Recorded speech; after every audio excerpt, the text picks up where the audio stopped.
I always wondered what this would be like, you know, to win the voice as a coach, you know what I mean? And it's got to be two completely different types of feelings, but I don't feel as much proud as I feel like one of those girls that was in the audience when Justin Bieber came out, and they were just screaming, they were falling apart, you know what I mean? That's what I feel like, because Jermaine is a guy that has been in the shadows, you know, for a while, doing some backup singing and whatever he can do to be in the industry, doing what he loves to do.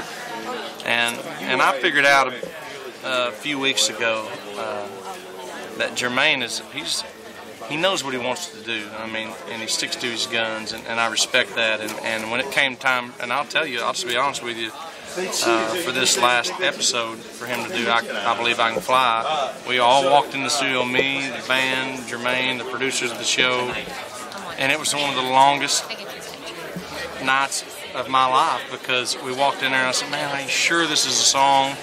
I don't know if it is. I mean, it's kind of a really popular song. I hope it's not overdone or whatever. And we went through a bunch of songs. I mean, we went through a bunch of songs. And finally, at the end of it, I just looked at him and said, you know what, Jermaine? You were right when you came in here. You were right when you walked into this room tonight. I Believe I Can Fly is the right song. That's the song that he wanted to do. And we heard him sing on a lot of things, and he knew what he should do, and it's really cool to see when an artist is that right, and that makes you know that he deserves to be the winner because he knows what he's doing. What did you learn from him? You always say that you're learning something from him. What is it that you learned from him?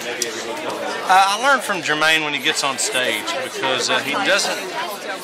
If there's one guy in this competition, if there's one person in this competition, then it's never been about how do I look? What am I doing? Where's my next step going to be? What's the choreo? What's the production? I mean, the guy just gets up there and falls apart as a human being and becomes an artist, and that's just so rare. I mean, it just really is rare these days in this world of music. How have you guys particularly bonded? I mean, you seem like you've really developed brotherhood, friendship. Well, I mean, I think it's more of just a mutual respect for each other. I mean, he definitely is a guy. I mean, he picked me as his coach. I mean, he had an option, and he chose me, and I can't thank him enough for that.